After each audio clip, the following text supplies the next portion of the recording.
us in the airport. Look, there's people everywhere. Yeah, it's gonna take 10 years. I say it's gonna take 10 years. We don't know. Yeah, the whole Corona thing. Yeah, I don't know what the procedures are. Well, wherever. Waiting for Flex. It's taking 10 years. I'm the one that's meant to take 10 years, not him. Yeah, I'm hungry, and I'm thirsty. My mouth's dry. Yeah, listen. That's dry. But whatever. Is that him? What time do you call this? I call it 7 minutes late.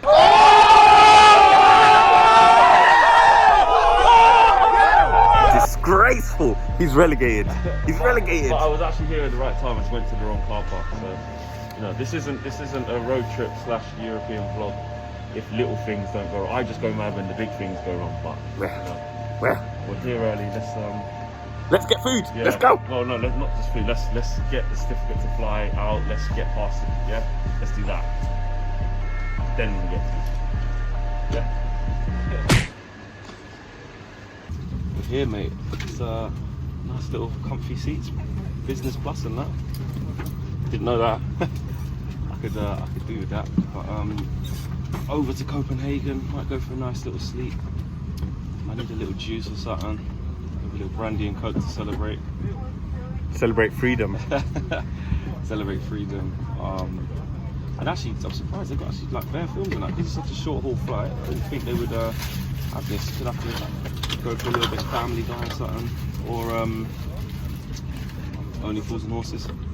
Man. See if they got that. So yeah, I need to get a little bit of shutdown. It just feels weird though, like.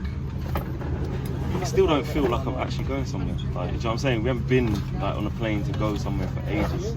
Yeah, the last place we went was oh yeah, Lask. Exactly. So a few United fans on there as well, which is good. So yeah, man, let's go. Let's get Mask on. Put your mask on. Well, yeah. Our second plane is a bit smaller than the first one. Yeah. I mean. We're gonna have to go down and put stuff in. Yeah. This is like that lift in Paris. In front, yeah. Voila!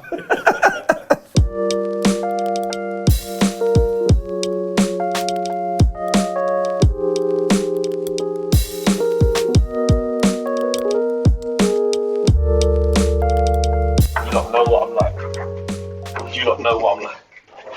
Clean And pristine. and pristine. That's all I ask for. Just be clean. I don't care about nice pictures on the wall. It looks like luxury apartment. I just want clean. It smells clean. And it smells clean. But remember when we was in Shanghai and the lobby, sometimes they can do you over. Yeah. The lobby looks amazing. The whole funding of the hotel has gone into the lobby.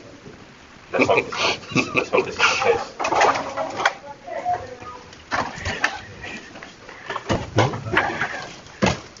Yeah. Big window. Big window, spacious. Yeah, I can tell already. This is fine. Look at that, I've got the colours. This is fine. Yeah. This is fine. Nice and red. It's neat, Big window. tidy. Yeah. This is basically like a Premier Inn or other hotel providers that could be out there. I like it. Yep, I'm I like happy. it. I Yeah. can see my reflection everywhere. It's clean, very clean. Smells nice. It's tidy. That's all I care about. But now it's time to get out there. Hey, this view, fam. Where was we? Wait, before we do the... What, the prison? Was in Paris? It was more than once, fam. But Paris was the one with the wall directly adjacent. I was like, yeah, the view of Paris is going to be that. And we literally open the windows. Ocean view. Yes, mate. Black. The view's alright. This is Poland.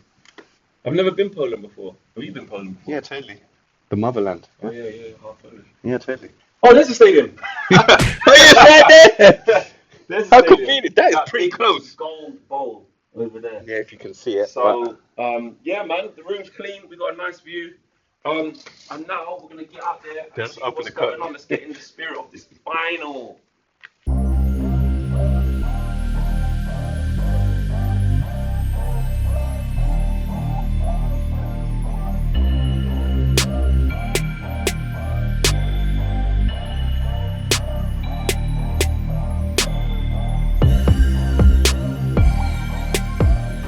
Well. Since that last bit we recorded was useless, I'll totally insert something that happened here where we saw Ricky. We did actually see Ricky, like it's real, like he did disappear from nowhere.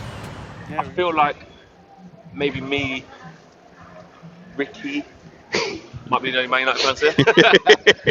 No, I've seen a few, but it's overwhelmingly Villarealified. Yeah. Do you know what I'm saying? They're around the place. I don't understand. Maybe their quarantine things are different. Oh, there's Ricky there. What are the chances? We finished in the little central bit.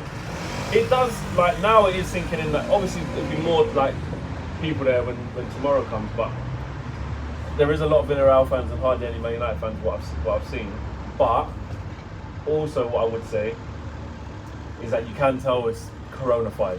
Like it's not, obviously isn't the same, which look, obviously it does take the shine off it, but I'm still buzzing to be here, still lucky to be here, and the fans that have made it out here obviously lucky to be here. And you just got to take it for what it is. This could have been, this could have been, you know, with no fans. You know what I'm saying? We couldn't go anywhere. So yeah, I was gassed when I got off the plane and saw a couple of banners on that. Now I've actually gone into Gdansk and seen that, like, you know, maybe it isn't as popping as, you know.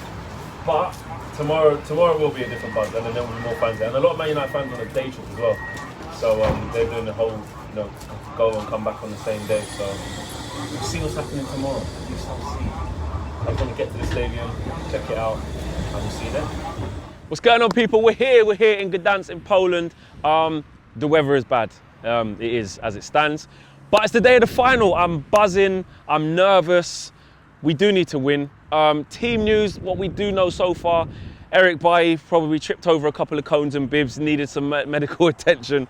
He looks like he might be all right. Strong rumours that Mason Greenwood is going to be missing from the starting lineup. And I'm not really surprised. I kept deep in it. I was like, yeah, I do want Mason Greenwood to start the game, but I keep thinking about it from Ollie's perspective. And if you think about it from Ollie's perspective, this is his biggest game, like, of his whole managerial career. Are you going to bench Marcus Rashford? No, he's not. Are you going to bench Paul Pogba? No, he's not.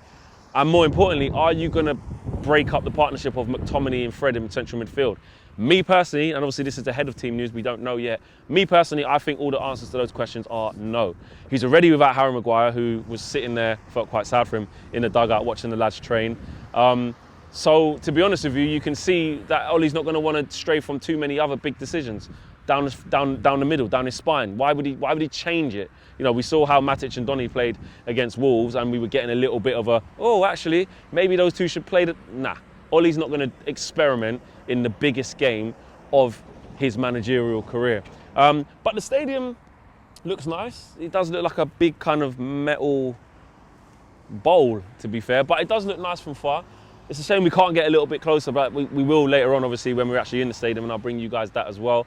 I have to say, it's been a bit weird. Like, there's been way more Villareal fans that I've seen so far than Man United fans, but that should change, like I say, closer to kick-off. I'm looking forward to seeing that, and I want to see what the atmosphere is like as well. When I was on the way here, yes, we had to get 2 planes. It felt a little bit subdued. There wasn't loads of fans like obviously there normally is, but I suppose I'm torn between one. We were probably nearly not going to be here, you know, with how the pandemic's been. So I'm very lucky and very blessed to actually be here, along with the probably 1,900 other Man United fans that come. And I'm torn between, actually, it's still not the same though. So I think we've got to take the positives. I'm definitely taking the positives. Yes, it don't feel exactly the same. It isn't that buzzing atmosphere with thousands of fans everywhere. I mean, that could probably hold, I don't know, I want to say about 50, 60,000 as a guess. And there's going to be obviously nowhere near that today with, like I said, both teams only getting about just under, what, a couple of thousand fans, spectators inside, and then the rest is going to be UEFA delegates and stuff. But this game is just, it's massive. And it's weird as well because as a United fan, we know this isn't where we really want to be. So you don't really want to get carried away. But like I say, you have to look inside your own house. And really, yes, City and Chelsea are about to contest the Champions League final on Saturday, and that hurts. You know what I mean? Yes, City just won the league, and that hurts. But in our level of development, this is massive. You know, in terms of the progress, in terms of getting over that hurdle, all those semi-finals that we've bottled. This is our first final with Ollie. Can we get over the line? It's going to be massive. If Ollie can get over the line, right, with this set of players, it can be the springboard for more. It can get a taste, and it can just kind of it will just kind of relax the situation. Don't get me wrong, we need to kick on next season. We need better players. We need a good transfer window. But if we win today, it just kind of, anyone who was doubting that Ollie's made progress, I think you can look at it and say, yeah, he's made steady progress. He's built us back to where we were with Jose when he finished second that season, and then the other season where we got Europa League, even though we finished like, what was it, 6th that year or 7th or whatever it was. So I think for Ollie, this is massively important for him, for the team, and us as fans. I think it gives us even more to buy into.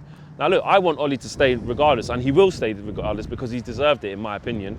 But as someone who wants him to do well, and as somebody who can kind of see the progress he's making with kind of without the investment that he wants, this is the perfect way to just sign off in terms of, yes, we've had disappointments this season, but to build on the positives, to build on actually he can win trophies, he can win major trophies. This is still a major trophy. It's not the major trophy, but it is still a major trophy. And the confidence is going to give these players is massive. And like I said last week in the Wolves presser when I covered that, Ollie is saying we need 2 to 3 players to make this squad tick, to go up one place in the league. We can't just act like it's going to happen by itself. Do you know what I mean? So this is a great way of Ollie going in there, getting that trophy and saying to the Glazers, I'm not saying it'll be as easy as this, but in theory, I've done my bit. You gave me 2 hands tied behind my back. The only person I really added to the starting 11 was Edinson Cavani, which was a bit of a punt, but it worked. Give me my 2 to 3 players, you know? So having said that, Tom Heaton's about to sign for Man United. There's the first one through the door. See, we're getting our business done early, so don't, you know, things are changing. But, you know, on the game though as well, the reason why I'm worried, right, I think we're our own worst enemy in this, and this is not being disrespectful to Villareal, because also you've got to remember Unai Emery is a very experienced manager in this competition. He won it 3 times with Sevilla, and now he's in another final with these, and he was in the final with Arsenal as well. So he's a very experienced manager at this level. However, we got to take care of our business. I know when Harry Maguire got injured, everybody was saying, mate, I tell you what, the fact that he's not playing, we're done, like we've got no chance. I don't believe that. Yes, we're not going to be as strong, and it is an issue. And you can see, look, I know I might be reading a bit too much into it, but the fact that Bailly was even getting medical treatment in training, just put Axel in. Just put Axel Tuanzebe in there. That's all I want to see. I just think he looks a little bit more assured. But again, back to Ollie and the way he's thinking, is he really going to say, let me put young, inexperienced Axel in there? I would, but I just don't think he will. I think he's going to go with experience, especially because Maguire is missing. I don't think it will hinder on too much the fact that Eric Bailly has played for Villareal before.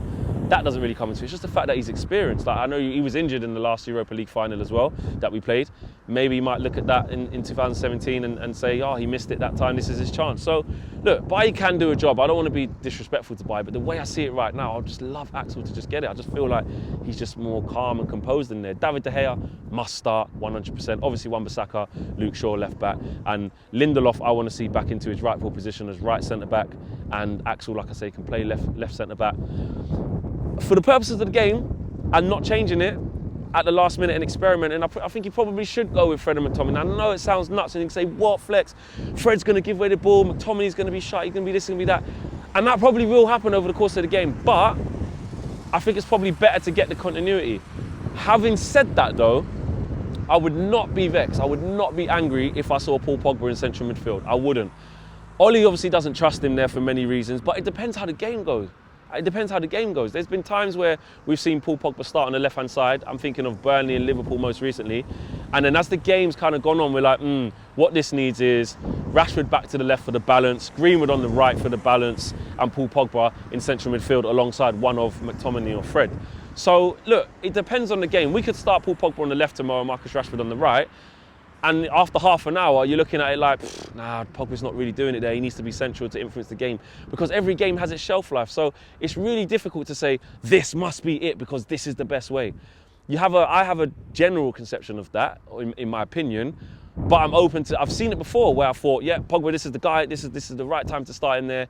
And then by the time you look at it, you need to change the game. And that's what Ollie needs to get better at. Or to be fair, he has got better at that. Assessing it as it goes. He's still got some way to go. You know, I see other managers really sharp, really quick. When it ain't going right and you can see that early doors, you change it tactically. But to be fair, Ollie keeps, whenever we've gone down or we're not playing well, we've always seemed to get out of it. So Ollie clearly trusts himself with that. So look, at the top end of the pitch, Cavani must start, and he will. And I think the Greenwood situation is the most interesting because, look, you can look at it this way. One, you do need players to come off the bench, innit? Like, you know, you can say go for it, hell for leather and get all of the best players starting. I understand that. But the positive is deep into the game, bringing someone like Mason Greenwood off the bench is great. The way that I think a lot of Man United fans are looking at it is the fact that actually he's just in better form than Marcus. Like he is. He actually is in better form than him. But there's no way Ollie's going to leave him on the bench. I can't see Marcus Rashford being on the bench for this game. Like, he is a big game player. One thing you do know of Marcus Rashford is that he might play poorly for 90% of the game, and he's gonna give you that moment. Or this is where he announces himself. He already has done that. But this is where he steps up, and this is Mr. Manchester United. This is coming through the academy.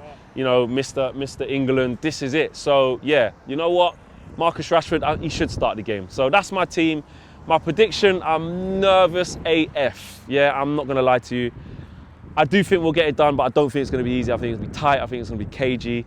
And I'm going to do the boring flex, and I'm going to go 2-1 United. I think we will concede. I think it's just inevitable. I hope not, but I think it's inevitable. Anyway, roll on the game. Let's bring this cup home. Come on. Big thank you to you guys for watching the latest of our videos. And if you want to check out more, make sure you do that just to the right of me. We are the biggest and best Manchester United channel in the world. Make sure you check us out on all of the socials as well. Facebook, Instagram, Twitter, and YouTube. The socials are along the bottom. Peace.